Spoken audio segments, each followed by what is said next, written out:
Mm. Frick, I need water.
Right, here I am.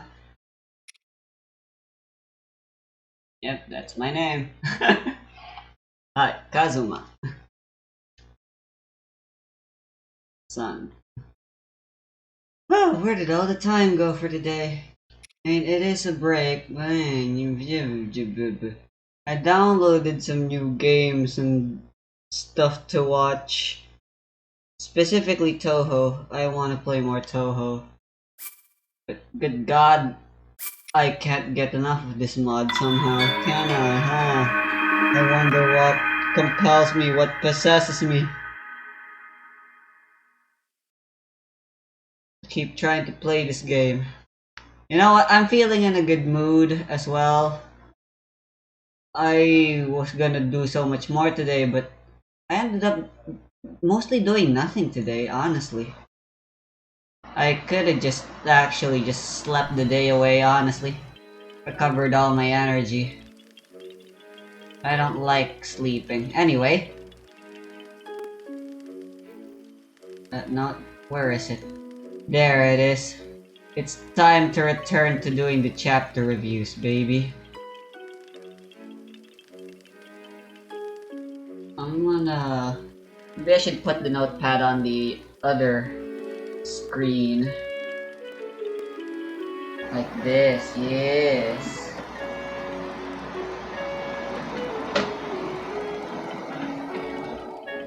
Let me change its location, yes.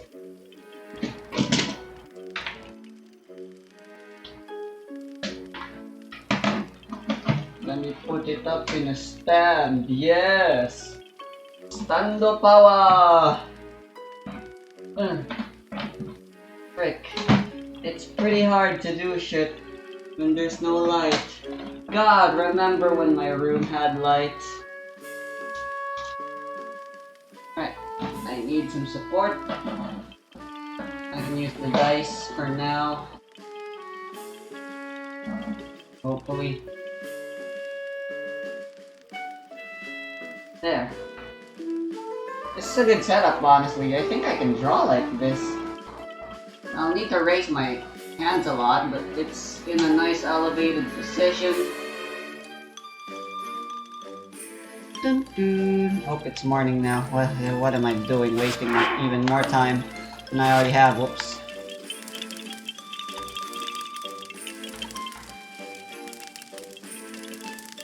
Controls seem good. Let me just reorganize the stuff. This is very bright. That's apparently as low as the brightness can go. Oh wow, it's suddenly raining really loudly. Okay, I'm probably only going to be playing for an hour. Because I do want to get some writing done. Also, I started reading a new visual novel. And I'm kinda hooked. So as to whether or not I'll write or I'll read, we've yet to know. For now, I'm playing Dark Army Resurrection, baby. And more specifically, I'm back to talk about I'm in love with the Villainess. Because, I was doing my usual digging for hentai. And then I stumbled upon some fan art. As for the age rating and content of said fan art, I'll leave that up to your imagination. All you need to know is I'm very happy to be a fan right now of the series. And it's invigorated me to talk about it some more. This rain is not giving me invigoration though.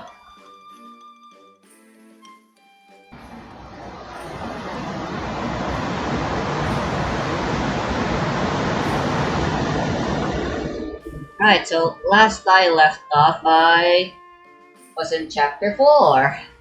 Beginning of the next volume. We're finally in volume 2. I thought it only makes sense for volumes to have titles. I don't know, JoJo volume tankobons. Do those if you want to be tankobon if you want to be anal. Still need more hearts. Maybe I should just trade some of my stamina.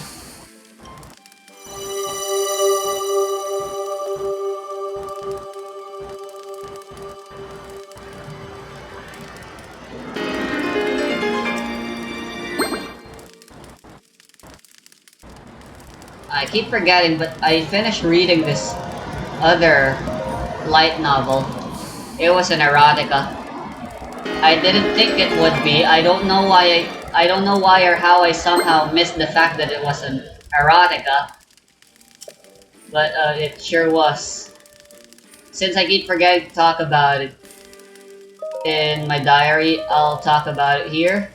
It's called The Cursed Princess and the Elf, or whatever, something along those lines. God, I hate long-ass visual novel titles. How many more hearts do I need? It's short enough, and it does its thing. It's just mid. It was honestly frustrating sometimes reading the actions of the characters, but for the most part I didn't mind. Anyway, one. Let me use my mouse. 1, 2, 3, 4, 5, 6, 7, 8, 9, 10, 11, 12. I just need one more. I can do this.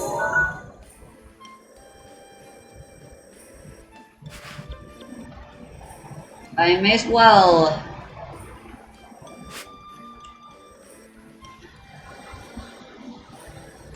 I may as well do the story for the retail place. I don't need the Master Sword for the Reaper. Or actually, maybe I do.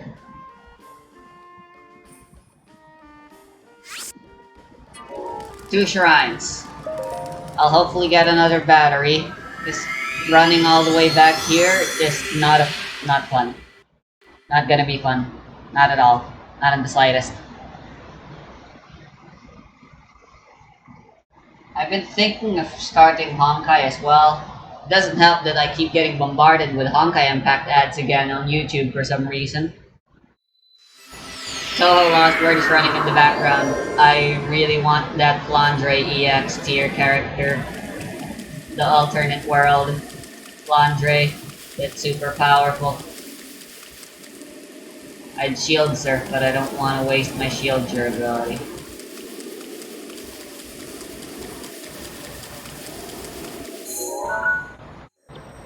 Alright, I may as well get this tower, so I'll be heading south.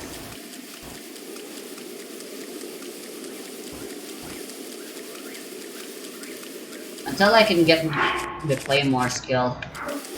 Claymores are way too bad. Oh! Oh my god! Y'all are in luck. Ah! Anyway, you know what? I was talking about the volume titles, right?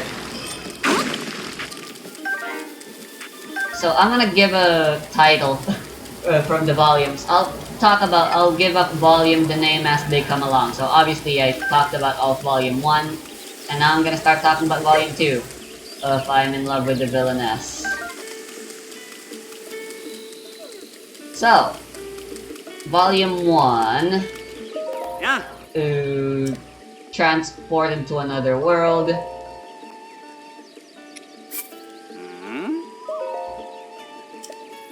Alright, Volume 1. The filthy commoner from another world, Hey. and the esteemed noble, or something. Would be what I give Volume 1 a title of.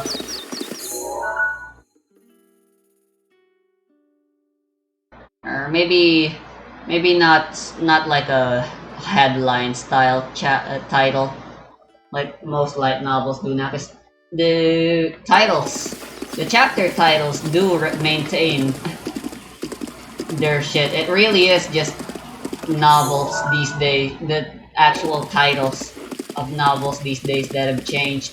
Well, not just novels, but a lot of stuff. Mostly in Western culture, it seems, because I have yet to see titles that bad, but maybe that's just because I've never read anything from the West before. Ooh, it's raining, so you're gonna have some good stuff to sell, right? Oh. Ooh, Goron Spice. Why not?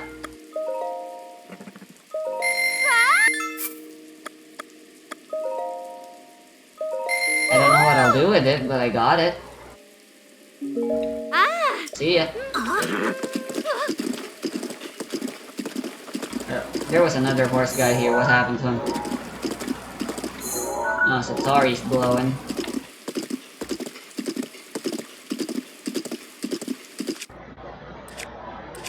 You know, it's kinda strange. It is technically just an assumption that Satori Mountain is meant to honor the late Satoru Iwata. Everyone just assumes it. That's what everyone always says. But like, has Nintendo ever confirmed that was the intention?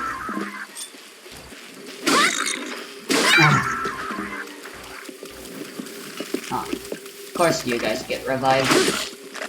Fuck off. sneak attack styles. No, come on.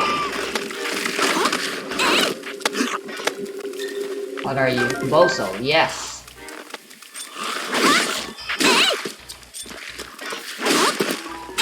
I hope they changed it so that doing Rito gives you the Bow Soul instead of a Flurry Soul.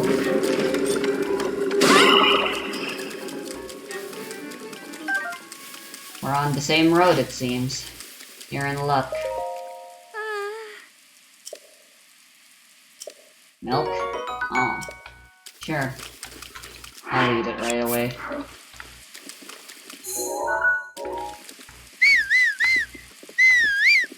Actually, you stay here, Yerde. I shall climb up this tower on my own. So yeah, Volume 1 is just the beginning and... yeah, the chapters, like, Chapter 1 is called Transmigrated to Another World. Chapter 2 is the Commoner Movement, I believe. No, Chapter 2 is the Academy Knights, and Chapter 3 is the Commoner Movement. And obviously, what they all have in common is that they feature the two main characters. But what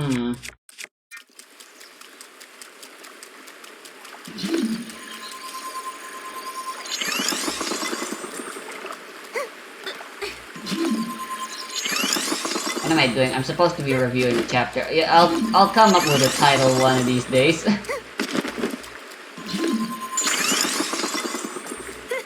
What's that spear? It's not metal.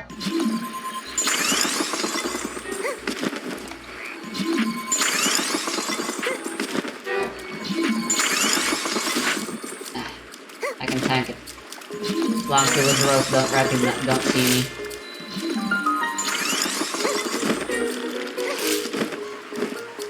Oh boy, here it comes.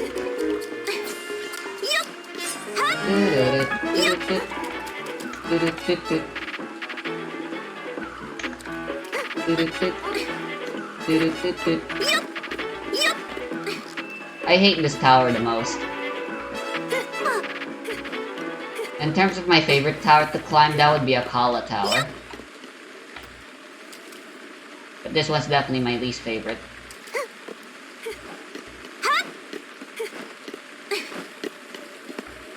Alright, Volume 2. Before we begin Volume 2, I'd like to talk about the bonus chapter at the end of Volume 1, which is supposed to be a prelude, a foreshadow, or whatever word I'm looking for. Actually, foreshadow I don't think is a fitting word for the bonus chapter. The bonus chapter is the first chapter we see that isn't on Claire's perspective, because most of the story takes place on Claire's perspective. And by that I mean pretty much every main chapter is exclusively Claire. I don't remember many chapters where there's at least like a tiny little scene where it isn't in Claire's POV. It's a pretty interesting thing, but the bonus chapter is the first we see this be different, because it actually takes place in Lane's perspective. And of course it happens right after she is kicked the fuck out of the story.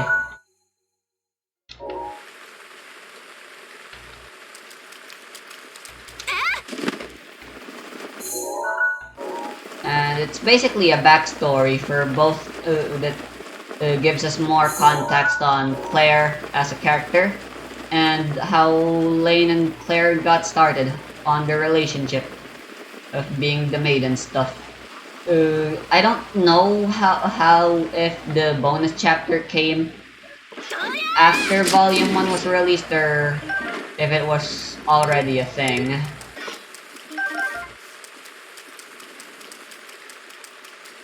Basically, I don't know if bonus chapter came first or chapter 4 came first. But regardless, I like the bonus chapter. It's good. No. Break! Fuck!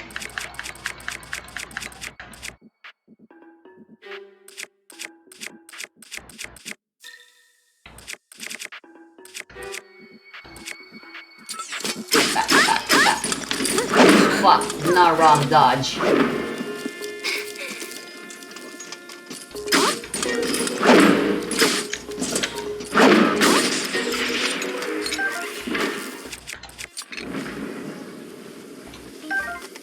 Ah, no slime.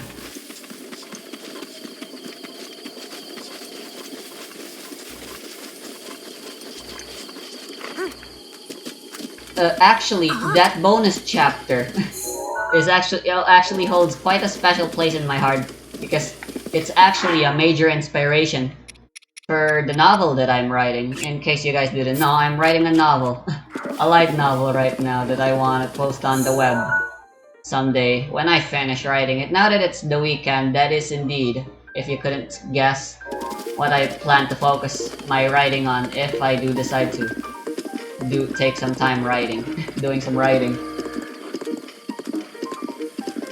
It was something Lane said, or not really said, you know, it's in her headspace thing. It's a headspace thought.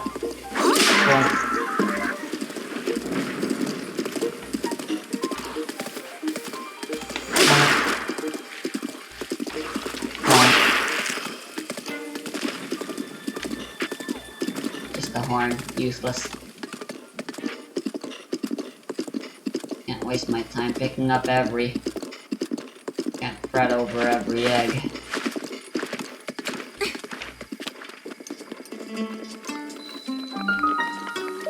Some reason desert song music plays here. Which I guess you could say is proof that this place does have to do with Malice.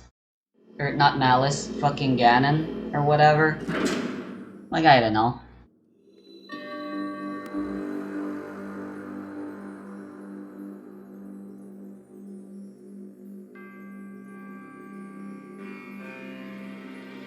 Ah, right.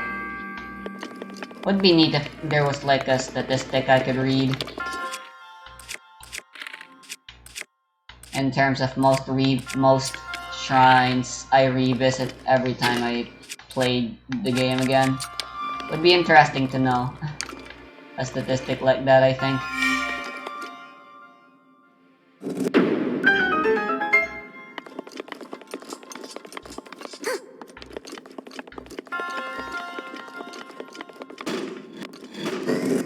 Anyway. Thoughts, where was I?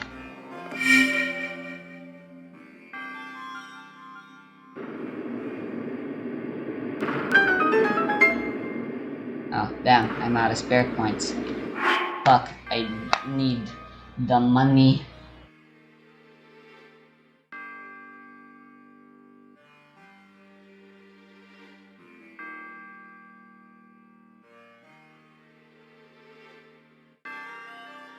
Right, since it'll help me in the long run, I'm gonna buy one of the spirit points. Gives me 1,000, which should be more than enough.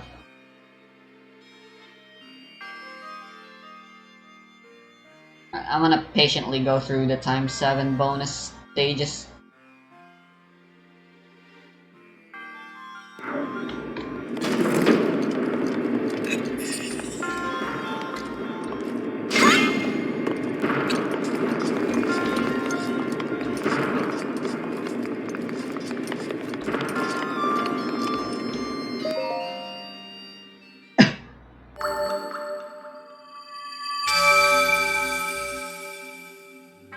Yeah, so it's called The Mistress. The maid enjoys getting bullied by her mistress. And yeah, the catalyst for kickstarting me to come up with such an idea for a light novel is thanks to that bonus chapter. I really like the interaction between Lane and Claire there.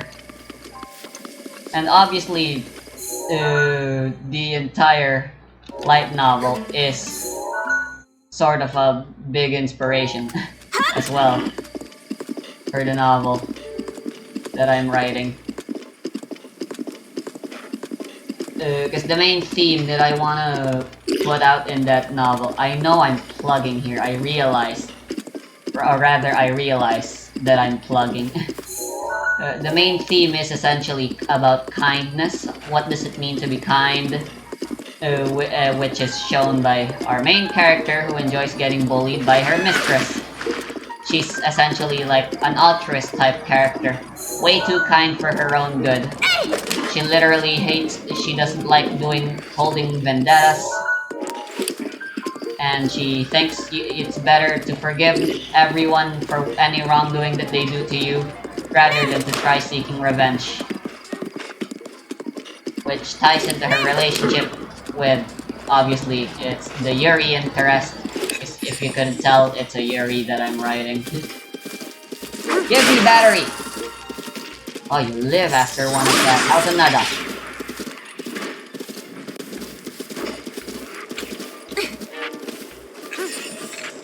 There it is.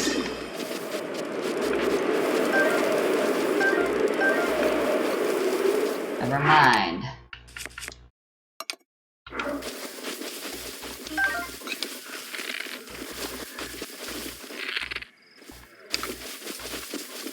I think it's still definitely slower. Well, honestly, the ancient bow is slower in draw speed than this, I'm pretty sure. But this is a huge boon. Yo!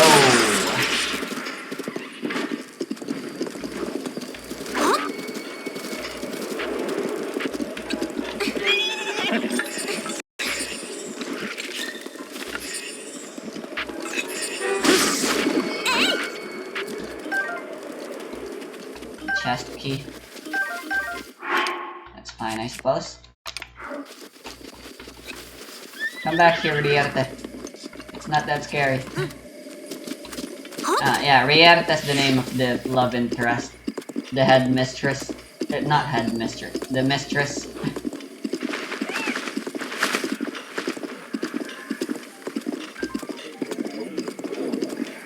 The main character, Katie's taken care of. Wait.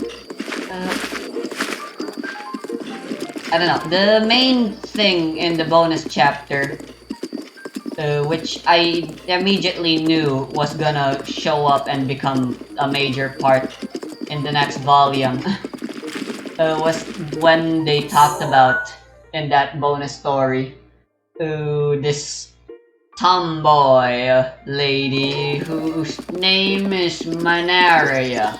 Manaria Zeus and Jesus Ginoo is Manaria character. Basically, Manaria is Claire's sister, I believe? They don't have the same last name, so... maybe cousin is more accurate? I actually don't remember their exact relationship. But Manaria looks like a guy, so Claire thought her sister was a guy and fell in love. Wait, no, they aren't related. Blood-wise, I think. Yeah, I actually just forgored the relationship. My bad.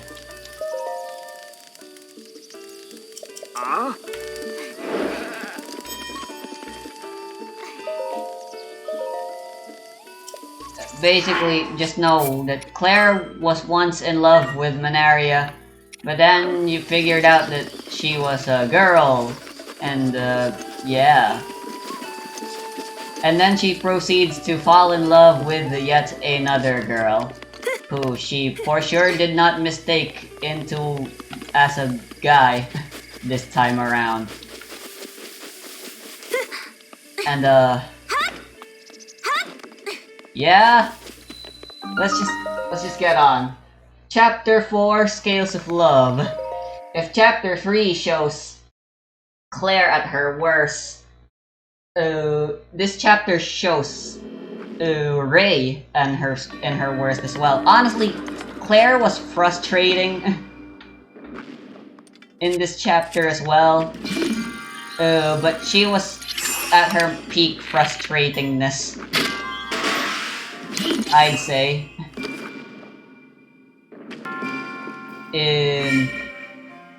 Back in chapter 3.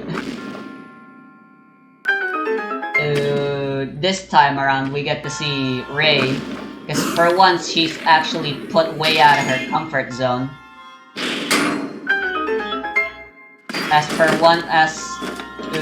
For once, Manaria comes along and challenges her relationship with Claire for once.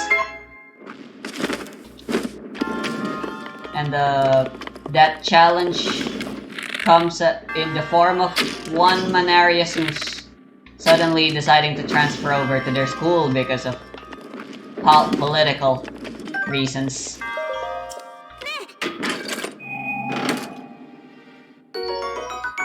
And such.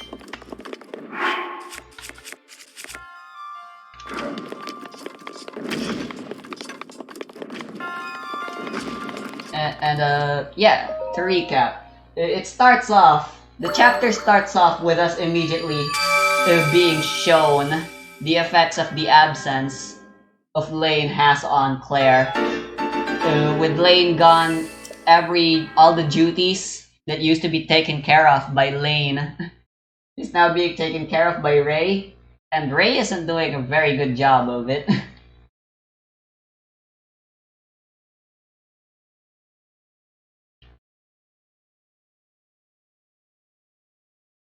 And Claire is clearly not happy with how Rei is doing her job at being a replacement. Something shaky needs to happen in order for their relationship to advance. And at this point, during these previous 3 chapters, we've seen that Claire has essentially, in a sense, not exactly explicitly stated, but it's shown throughout the text that Claire is content and has given up on trying to progress the relationship forward any further than she already has. And with Claire being, you know, the love interest, and love interests always have to be stingy.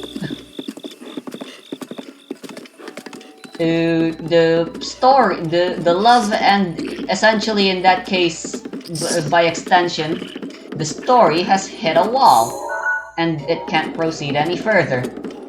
And something needs to be shaken up to do that.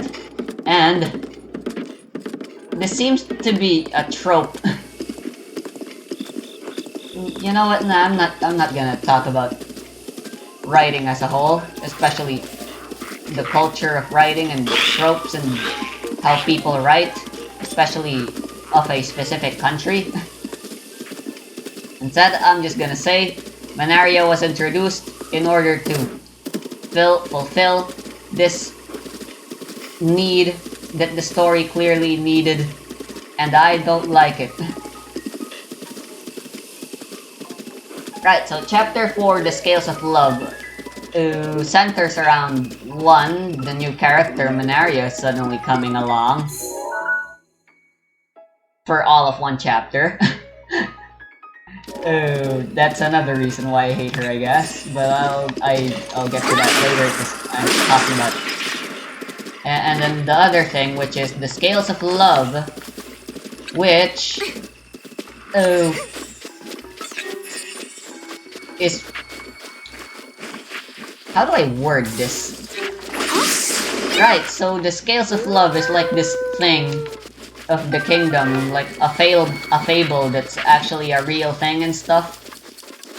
Where essentially it's like the story of a love triangle. There's a girl, well, like she doesn't want to choose between the 2 men that love her, I mean. So rather than choosing, she makes the fucking 2 men fight over their love through this magical artifact called the Scales of Love. And then the winner by choosing the heavier thing, and it doesn't weigh things by how heavy the object you offer is. It's based on its sentimental value and rarity or something. Uh, and I have a lot of problems here. The first thing I'm gonna say isn't a problem, but I think a pretty cool thing for character writing wise. This is expanded on even further. But Claire is oblivious and a hypocrite. Because as she talks about the scales and stuff, and how she talks about how romantic it is to be in love and to have two people fight over you like that, and then to have the entire chapter be basically have her be put in that situation that she thought that she just said she would want to be in, I think is pretty hilarious. And you know, good character writing and stuff.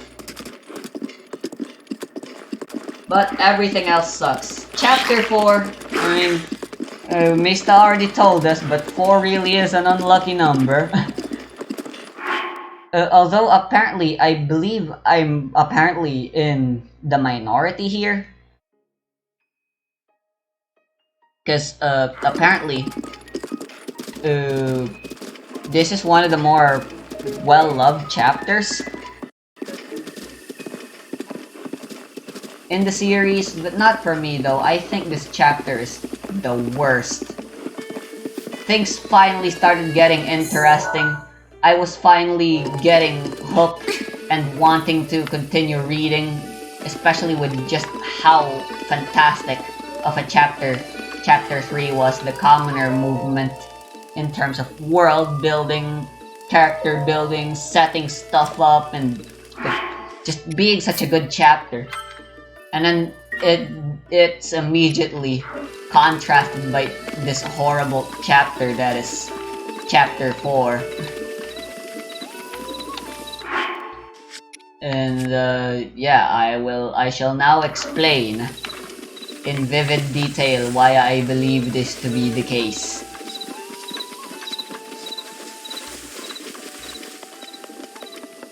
Oh,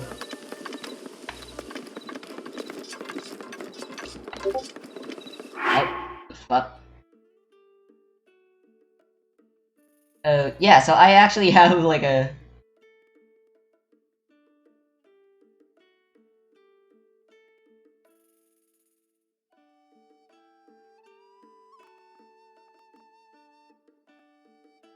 thingy right now. I believe I already mentioned this, but I have a notepad open. And yeah, in order to make sure, which I'm not doing a good job of it, in order to make sure that I'm always on track and I always have something to talk about and I can keep the pace going, I can keep a good pace, I have here my notepad that I can reference so about the topics that I want to talk about and stuff.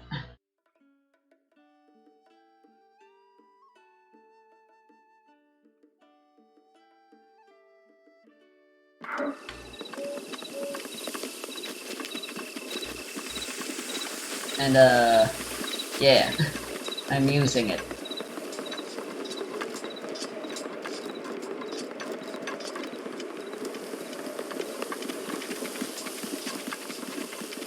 Right, the void in Claire's heart lay left that Ray can't fill. I misspelled Ray there. Oh no wait, that is how you spell Ray. Fuck.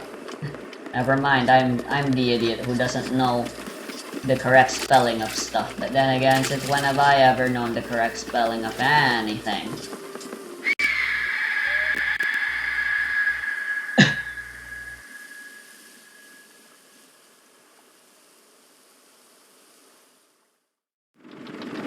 Anyway, Manaria is my most hated character, and since she's kind of the main focus in this chapter,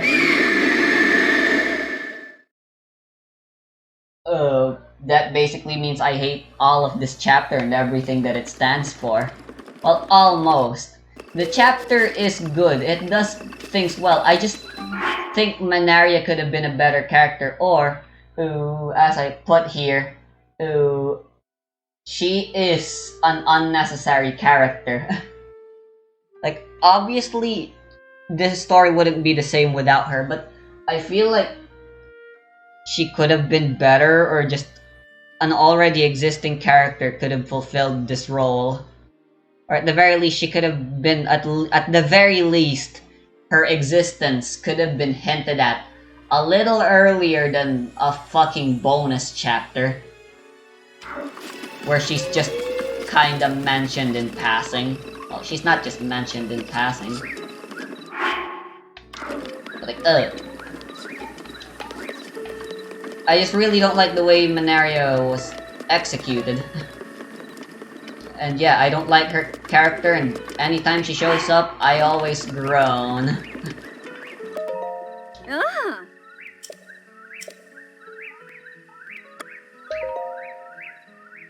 Cause she sucks.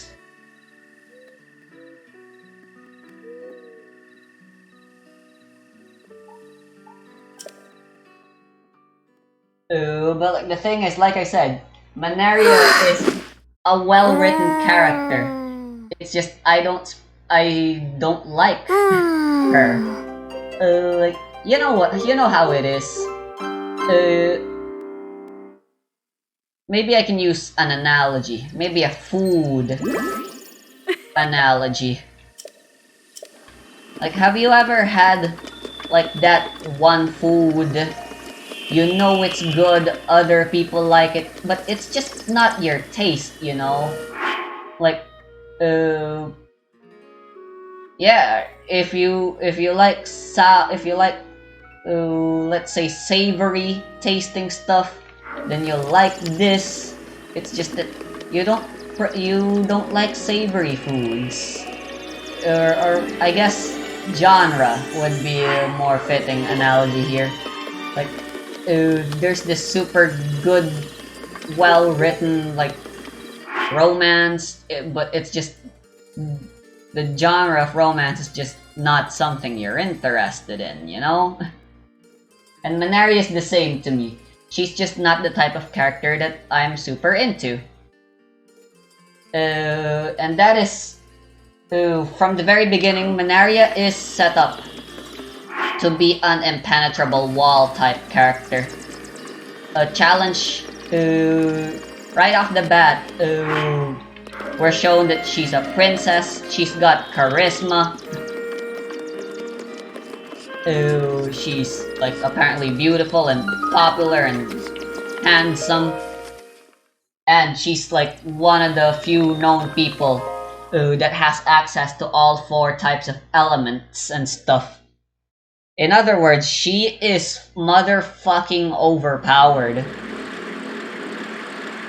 And this overpowered son of a bitch is gonna get in the way of our fucking love story.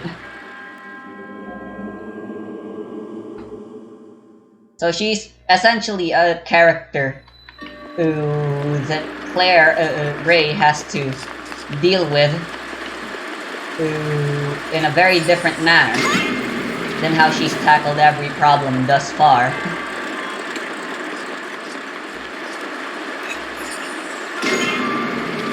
Just because of how much of a force of nature Manaria is.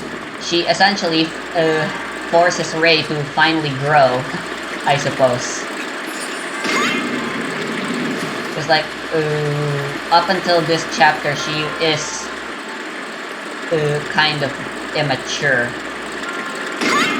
And still very much has plenty of flaws that she needs to overcome if she truly wants to be with Claire, and that is what happens here. In the end, Claire and Ray both finally confirm their love to one another at the end of the chapter, so that's good. They still aren't fully committed. because this is just the start of volume 2 and there's still like 4 more chapters to go for this volume. But at the very least, the relationship is in a good state now after this chapter.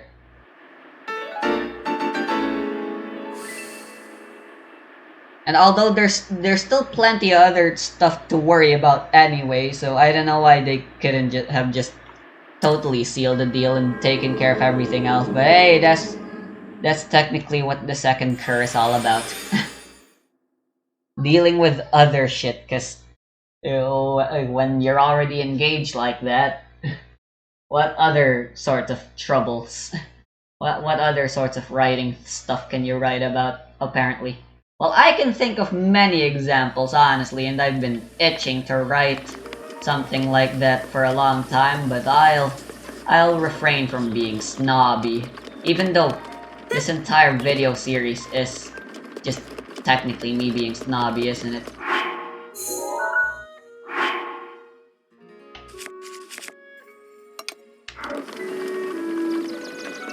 Huh. Man, I can be as oblivious as Claire is sometimes, huh?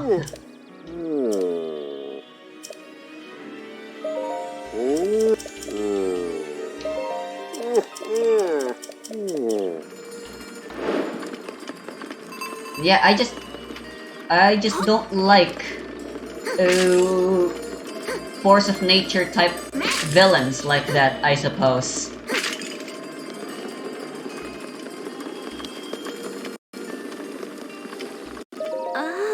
I don't wanna say I like realistic characters that have flaws. Because apparently, I don't wanna say that because I am fine with overpowered characters and even overpowered villains. Like Manaria. It's just, in this story in particular, I just really don't think Manaria fits. It's like, ooh. Superman is typically nowadays written with all sorts of flaws and stuff. Even though back then, and like, obviously there are overpowered protagonists and other such minor characters and even antagonists. An example I can give right away is obviously frickin' Kirito from Sword Art Online and Ainz Ulgaon from Overlord. And the point of those characters is that there's no challenge. They are never challenged. They're overpowered and it's just meant to be a power fantasy. I don't have anything against. I'm not gonna join the bandwagon and just immediately claim that those stories like them are bad. Conversations can always be more nuanced and stuff. And the sales number would beg otherwise in terms of telling you that the genre's just shit. You know? But power fantasy isn't the only... It isn't always going to be about power fantasy. If you're gonna have an overpowered character, like I think Saitama can be an example where rather than being a power fantasy, it's actually a bit of the comedy in One Punch Man is kind of the existential crisis of being overpowered. It's like if you 100% of the game in real life, if you 100% of the game, it's like, what do you do after that, you know? You beat all the challenges, you're as powerful as you could ever be, you maxed out all your stats, you're max level, you got all the best equipment. What do you do after that? Now imagine if instead of that being a video game, that was your entire life, that it was real life. Where that happened to you. And worse. I haven't watched One Punch Man, but I hear it's good. I'm doing a good job selling it, I think.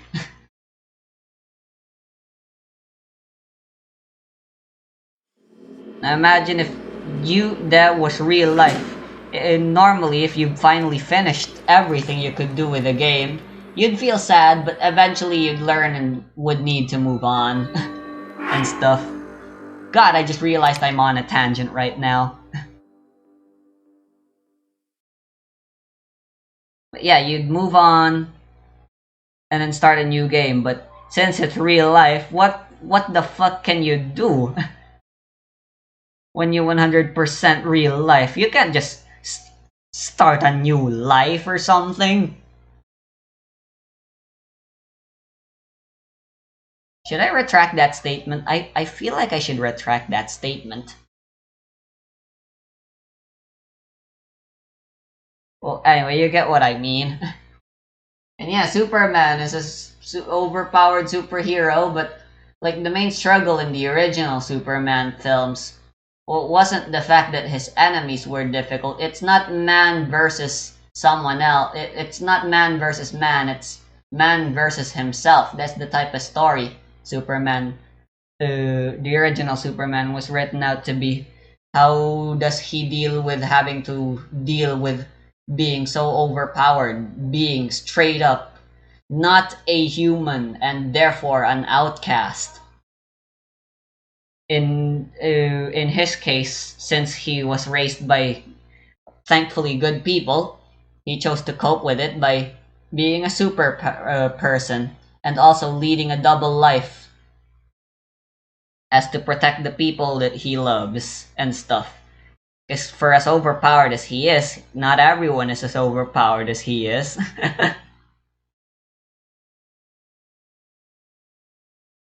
And like, oh, an example of an overpowered villain like Manaria.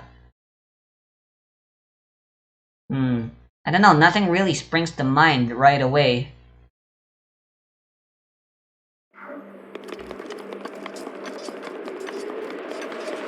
But I know there are other characters I've already read about that are like Manaria.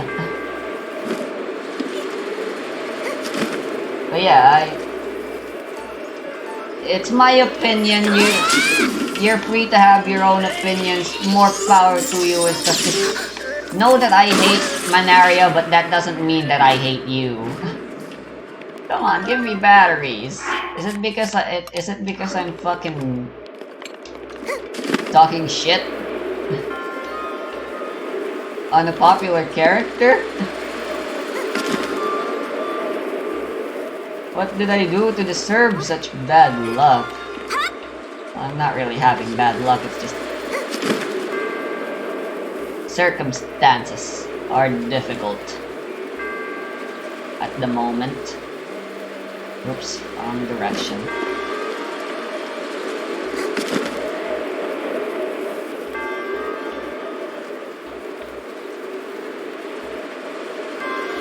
But yeah, in terms of I did say it should have been an existing character instead that did this for the Scales of Love. Cause yeah, sudden love triangle villain type story that Ray had to deal with in a different manner. I don't know. I would say Rod, but it really makes no sense. Not Rod, Thane. Because Claire has shown to have an interest in Thane, but like it would make no sense for Thane to suddenly take an interest. So yeah, but like I think that's a problem in it of itself if you write yourself in a terrible corner like that. Like I don't know. What do I know about writing? I'm not Inori Sensei.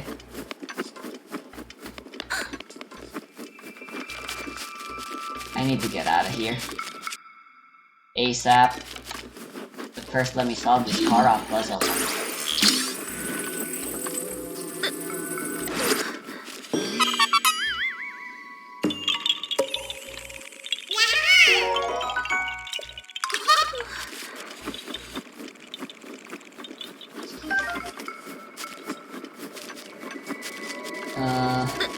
Anyway.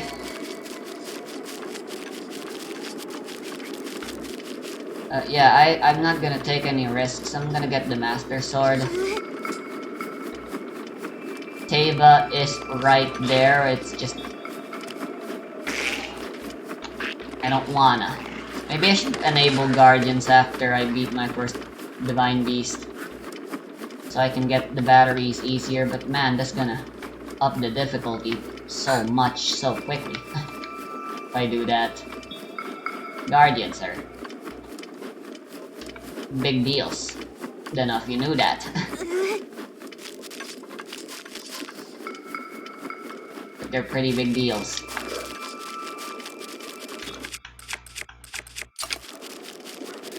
Yeah, this is faster than the ancient bow, but slower than the standard draw speed from the original game. I believe you have a good bow. Would you mind if I have it? They removed the headshot multiplier in this mod against Watchtower guys. So that's fun.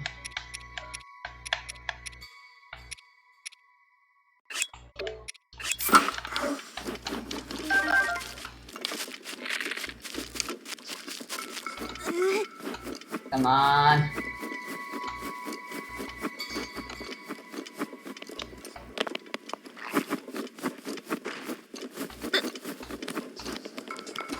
Right, it really seems like I have no choice. I'm going to have to manually run all the way back. And I may as well complete some of the map like Central Hyrule. Yeah, if I go to Central Hyrule, I'll come across some Guardians. I'll definitely...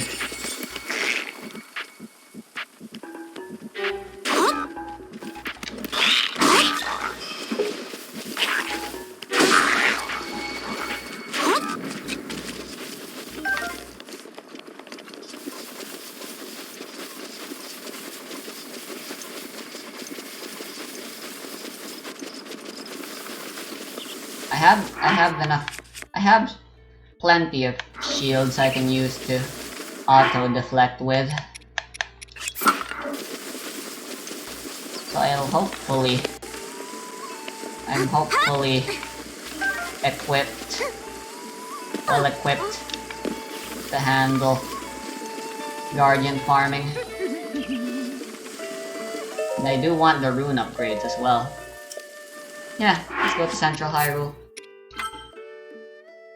It'd be nice if I could get the Master Sword sooner. Ugh. I should have just managed the batteries a little better.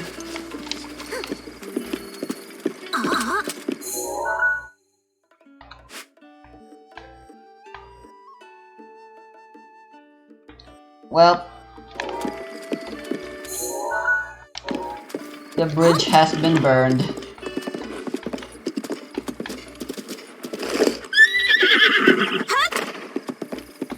And there's nary a thing I can do now other than regret. Well, but instead of regretting, I should just move on.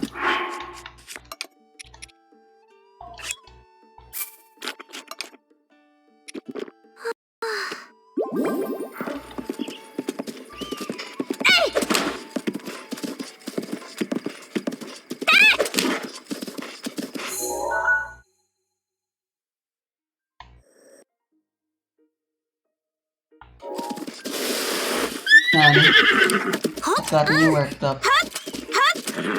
Just follow the road.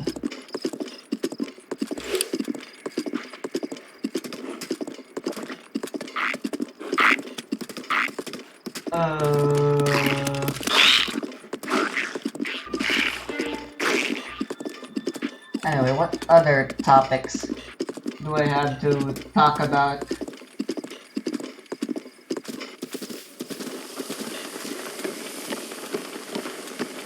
Alright, so Manari is a challenge and she's trying to make moves on Claire, and she is intentionally doing this all,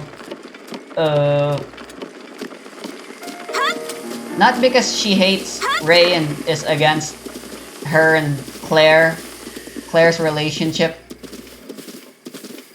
But she isn't being antagonistic for good purposes either. As there is a part of her that because she is also interested. But she's not interested in Claire. She's actually interested in Ray. And she's decided that she'll win her heart by... Man. I just don't like Manaria. Anyway. Maybe the main reason I hate Manaria is because of how much pain she puts Claire through. Ray, I mean. Throughout this chapter. A lot of psychological torture. And you know, along with that, they did fight as well, and she kinda nearly almost fucking killed Ray in that fight. Anyway, Ray acts at her worst here. She loses her cool. She can't rely much. It's also a bit ironic, I think, which I think is intentional. Although me personally, I just think it's what we call bad writing. Cause yeah, the isekai plot device thing that Ray relies on is at its worst here. Manaria is apparently supposed to be this character that helps Ray in the original storyline of the world that she's in, of the character that she is now inhibiting. That she's supposed to be an ally that helps Ray, the character, fall in love with the love interest she's decided to romance. But instead, Manaria is a motherfucking major villain, major antagonist in this timeline. So I don't really know the purpose of that, and yeah, it's really just at its worst here. That trope, the plot device. I mean, because yeah, Ray does stuff and stuff. And I don't mind a Ray being put on the spot and being forced to develop and act unnaturally, as opposed to how confident and how good she is at winning so far against all her challenges without much of a struggle because of her freaking precognition and stuff.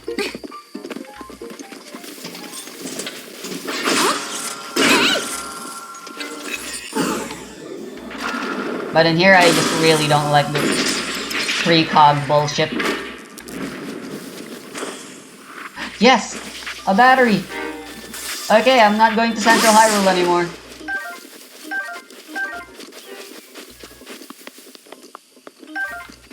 I'm fucking getting out of here. I might still go to Central Hyrule. Because, you know, I have one battery to teleport in, but I can't teleport out. So ultimately, this just changes the order of things.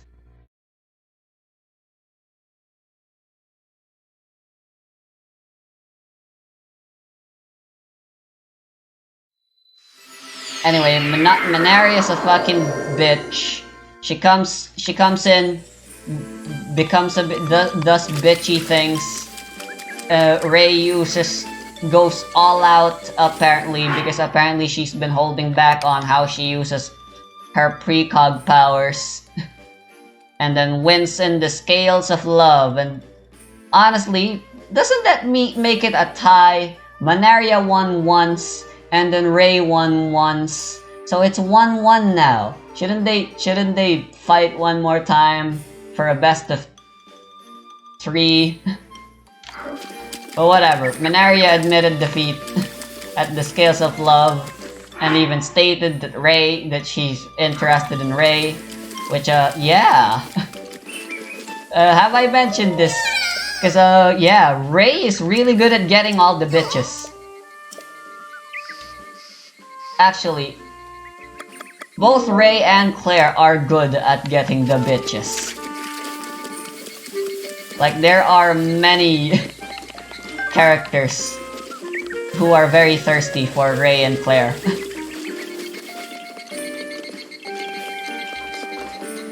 And honestly, if they wanted to, it seems because they definitely can. They can just get a harem. But no, they're pure.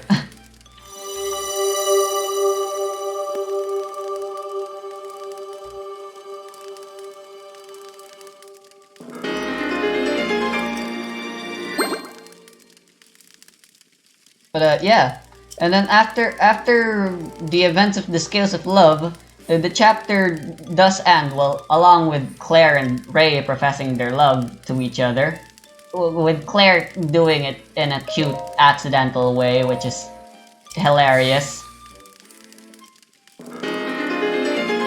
How hard she tries to deny the obvious as well as her own true feelings.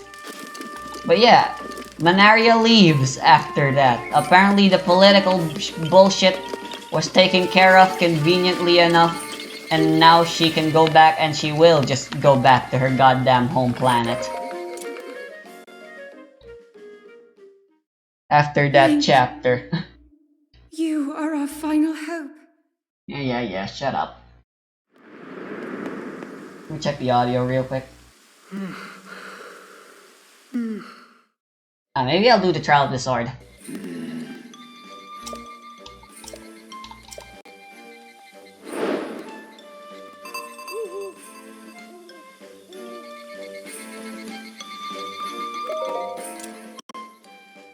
Here goes. Yeah, I believe that's everything I want to talk about regarding Chapter 4. Up next is Chapter 5, and things start getting spicy again there. And Chapter 5 is a good chapter. What's the name of the chapter again? I should prepare the notes for next time.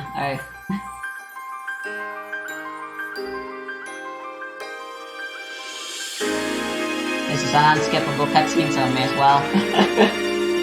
What happened to me? I have such short attention span now.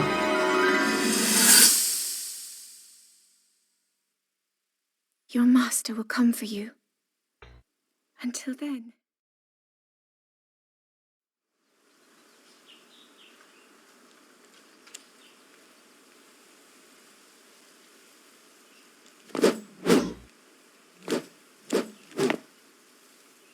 I have a mod that rescales the Sheikah What you Slate just saw happened where you stand 100 and the years glider, ago. but it doesn't rescale the Master After Sword. you were separated from the Chapter sword, 5, School the Holiday. princess thought to bring it here. It's time where for she knew major that it character would be development, safe baby. Under my watch. She continues to fight. For that one.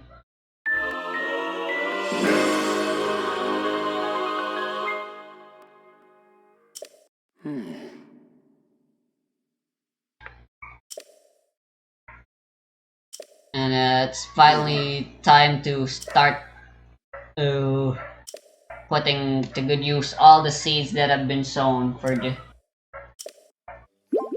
next few chapters, leading to the end. The end game.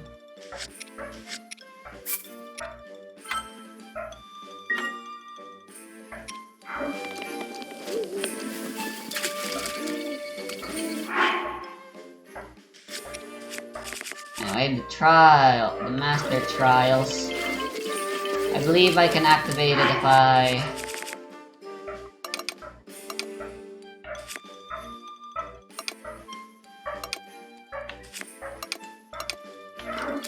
just enter a shrine and leave.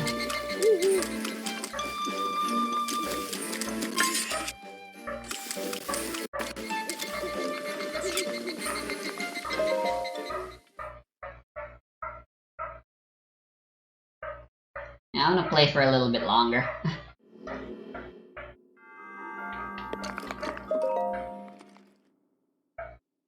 But I am, in fact, finished talking about the scales of love.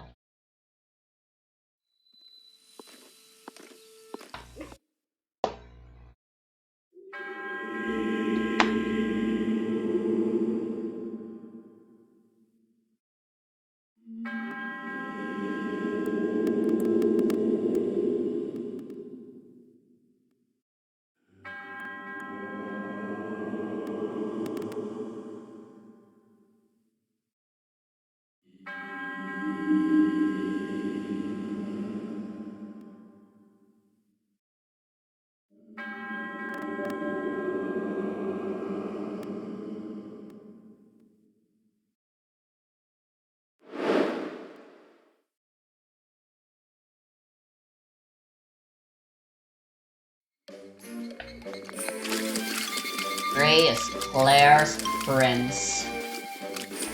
That Lane was hoping would show up for Claire one day. Lovely, ain't it?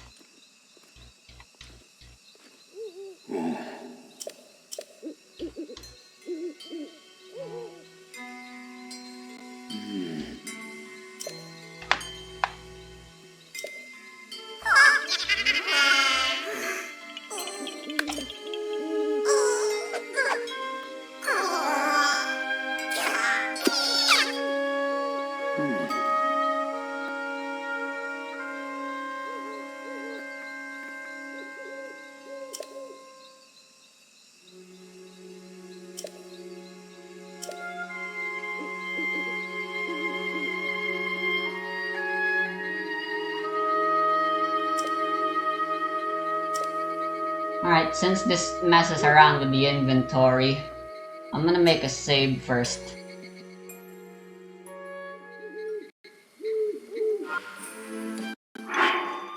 Because this mod, along with limited inventory, the limited inventory mod thingy that I'm also using, apparently don't like it when that happens.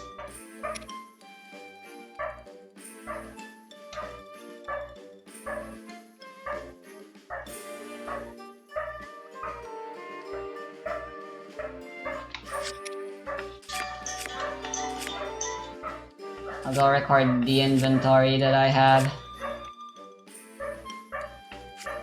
Just got this new starter set.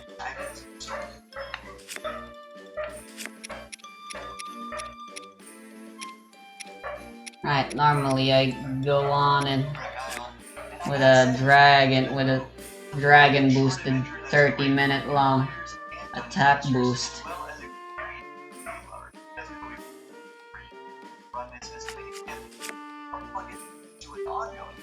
Yellow hearts will do. Because 40 is just too useful. Even just upgrading it once to the 40 instead of the measly 30. I'm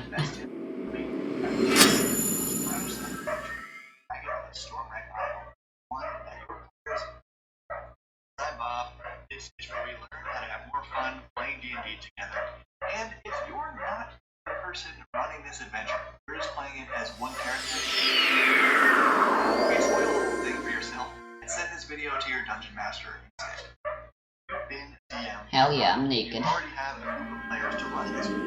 Legally, your best tip for all these new DMs, general or specific to this.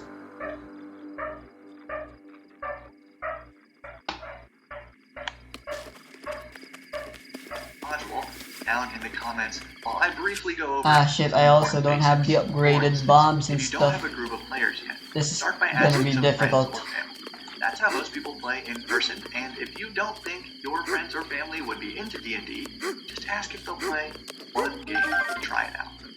Then if that doesn't work long term, go to roll20.net, create a new game, and follow the steps to set up a group online. And here's my best piece of general advice.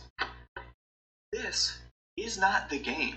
These are not the game. D&D and every other role-playing game is really a conversation about imagined events where the outcomes of those events are sometimes determined by dice rolls. And as long as you're having fun, You're playing it correctly. Here's an example based on the first encounter in Dragons of Stormwreck Isle.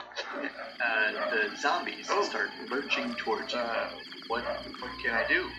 What do you want to do? I want to shoot him with a shotgun like in the last. Yo. You don't have a shotgun, but I think you have a bow. Yeah. You're not having any of the good weapons. Oh, yeah. They're all mine.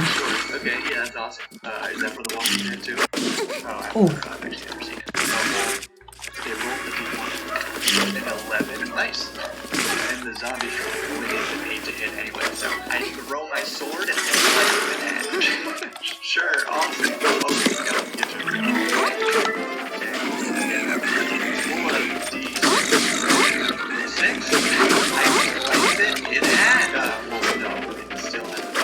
Fuck. This is not very good. That's what D&D is actually like. And we'll look at the pre-made character sheets or maybe hundreds of guidelines to help the DM decide what needs to happen, what dice roll is necessary, or what number needs to be rolled.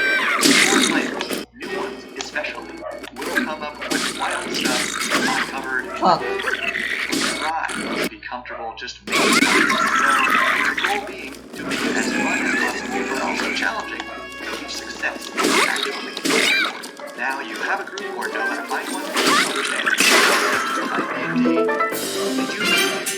That was a terrible start. My god. I strongly recommend actually reading the adventure you're going to run, even taking some notes. All that studying makes it way easier to improvise when you need to, and you will need to, but you'll be great. I know it.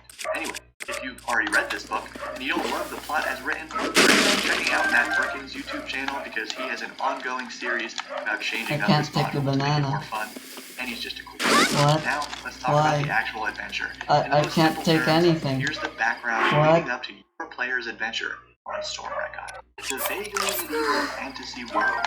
Dragons exist, and they're either evil, have a basic color, or good, and have metallic colors. A long time ago, a powerful, evil red dragon was imprisoned beneath the ocean floor by 3 powerful, good, metallic dragons. Well, apparently my inventory is full. This tiny volcanic island called Stormwreck Isle. Then 100 years ago, a powerful evil blue dragon came and tried to harness that power, but a powerful good bronze dragon killed it.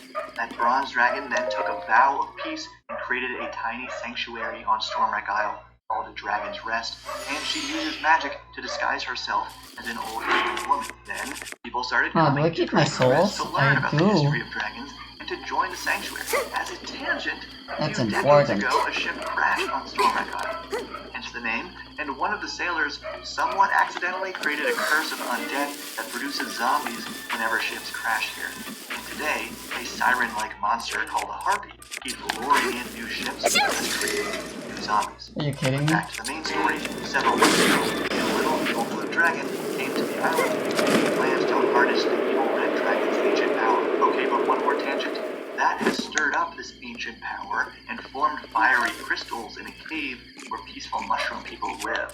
And the crystals are now trapping in toxic fumes in the cave, making the mushroom people sick. And finally, a little good bronze dragon recently came to the island and tried to kill the little blue one only 5 days ago. But this little bronze dragon was defeated and imprisoned by the little blue one. Now here's where your party finally comes in. Your heroes arrive at Stormwreck Isle. They fight a few zombies, they meet the old human woman, and a few other people living at the Dragon's Rest Sanctuary. Mostly nice little reptile people called kobolds. These people ask your heroes to investigate the cave of mushroom people who have been acting weird lately, and investigate the shipwreck. Zombies seem to come after your heroes take care of those 2 tangents. They decide to the old human woman running the sanctuary reveals its form as a dragon and tells your party all the draconic secrets. And as a final mission, asks your adventurers to rescue the little bronze dragon and stop whatever the little evil blue dragon is planning to do before it's too late. Look at this outfit. Little zombie fight, hang out at Dragon's Rest, save some mushroom people, or end the zombie curse. You're supposed to do both, but you can do them in order. And by the end of it, face this little evil blue dragon. That's the whole adventure in Dragons of Stormwreck Isle. We're going to break down each of those points chapter by chapter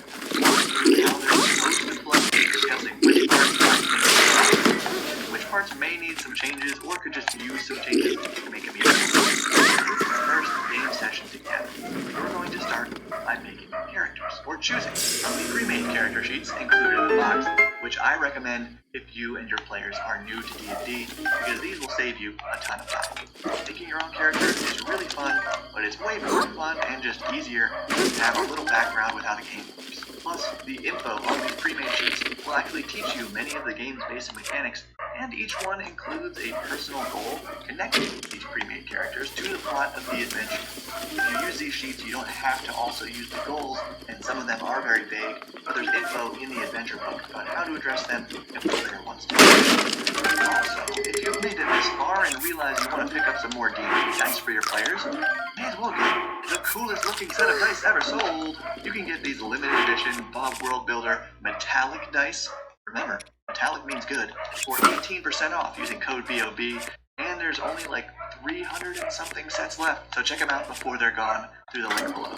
Why the hell is my inventory size so limited? Begins with a nice Just opening 4 scene of real items? loud text, and it prompts you to have the PCs introduce themselves to each other, which is a great opportunity for new players to visualize and share what their characters look like. It tells you to take note of the marching order or the positions of the party, but I don't think this is really necessary because everyone's just kind of packed into a little rowboat when, oh my gosh, 3 zombies attack. Always fun to start with an action, and this is a pretty straightforward, pretty well-balanced encounter. Ow, The official fuck. D&D YouTube channel actually has an entire Why the hell do the small choo-choo pack so much punch? If you want a highly detailed in-depth breakdown, Oops, didn't mean to. I recommend checking that out. But basically, you have more read-aloud text saying that these zombies are not running away and lurching towards the party. It tells you that the player characters can choose, as always, to fight the zombies or flee, with points on how to approach this combat feature. A reminder that the zombies have a ability allowing them to sometimes get back up after they're knocked out, and a suggestion on how the woman comes to sanctuary and comes to part of the game if necessary. And that may be necessary. I ran this encounter with 3 experienced players, and luckily we decided to use the 1D&D rule where the DM could not roll critical hits, because I rolled at least 1 during the fight and definitely could have killed at least 1 of these level 1 characters right off the bat. So my recommendations are 2. 1. Rather than always using 3 zombies as written, use 1 fewer zombie than the number of PCs in your party. Consider not letting the PCs until the PCs reach level 3 or 3. Include 1 or more of the pre-generated characters as sidekicks to make sure you have at least 4 party members for the circumstance. If you only have 1 player, using 3 sidekicks would be unnecessarily complicated, so then rely on the other recommendations. And one other fun idea for this encounter, totally not a thing in D&D, but could have a zombie try to bite the character. If they do, the character needs to be rushed to the sanctuary temple and healed, lest they turn into a zombie. Again, that is totally not how zombies are supposed to work in D&D, but brand new players might expect it, because that is how zombies work in pretty much every other fictional universe with zombies. Then there's some more read-aloud text for the party when they meet a bunch of kobolds from the sanctuary and the old human woman, Runara, who thanks her characters for facing the zombies and welcomes them to Dragon's Rest. During this introduction, I focused on role-playing Runara and only 1 of the 9 kobolds named in the book, specifically Blep, with the ordinary dagger that he claims is magical, because I found both his name and the dagger bit to be pretty funny. But I kept the kobold part quick, and had Runara just encourage the party to freely explore the rooms of the sanctuary, which they call the cloister. That way the party got to meet the other humans more naturally. Terry, the middle-aged human ex-con turned herbalist guy, who was making food and potions in the kitchen. And right away, I was able to drop his question about mushroom caves. My party also explored the library to research the island's history and checked out the temple of Bahamut. Fortunately, one of my PCs played a human, and another played an expert who wanted to become a paladin of Bahamut. So we had some fantastic tie-ins with the lore and NPCs of this region. Particularly, when the cloister runs these big family-style dinners each night as the perfect time and place for some casual role-playing conversations and questions. For example, at dinner on my party's first day, they met the other human NPC, Barnon, the older ex-mercenary General of Mason, who wants them to check out the shipwreck where the zombies come from. This first chapter also includes a few side quest ideas, such as having more zombies attack, facing hostile draconic elementals at a hot spring, facing a once-tamed hostile owlbear, and meeting a handful of bandit-like kobolds. But since the main quests already have the party facing zombies, facing draconic elementals, and the bandit-like kobolds, I only used the one with the owlbear, and not until they were level 2. Arguably, I made this owlbear encounter less interesting than what's in the book by scratching the part about it wearing a collar and having a whistle, because as soon as the chef player character in my party learned there was an owlbear on the island, they wanted to cook it. So I wanted to frame it as a genuine monster rather than a potential pet. And the book specifically says the owlbear won't leave the forest, even if your party uses the whistle to make it friendly or whatever. So overall, I didn't want to give the false impression that the party might be able to keep this cool thing as a pet. But if you want your party to have an owlbear companion, just make it an owlbear cub. After your party first explores the Dragon's Rest Cloister, they might choose to randomly explore the island. Or they may choose to go to the shipwreck first, or they may choose to go to the mushroom caves first. It's really up to them, but you need to encourage them to decide on a path at the end of your first session. I'm not ready yet. You will know which part of the book you need to I prepare guess for 30 your next damage session. will do. For the sake of this video, we're just going to follow the order of the book. Chapter 2, Seagrow Caves, was kind of the low point of this adventure in my opinion. Not bad, but it needed the most work. To start, the quest hub from Tarek, technically in Chapter 1, is fine. He tells the party about his mushroom friends, the Myconids, who live in the island's caves, and how he trades them food scraps for the untapped mushrooms, which he brews into potions of healing. But recently, the Myconids have installed a fearsome guardian at their caves, a fungus-covered octopus monster that has turned him away on his latest visits. He is worried. Eric also warns the party that they'll probably need to fight the octopus thing, and he gives the party a sack of rotting food scraps as a gift for the Myconids. Unfortunately, I forgot this detail in my playthrough, but I wish I remembered it because a sack of rotting food scraps is exactly the kind of random item that you know the party will come up with some hilarious use for, so write that part too. There's also info about different routes your party can take to travel to the cave, the changing of the tides within the cave.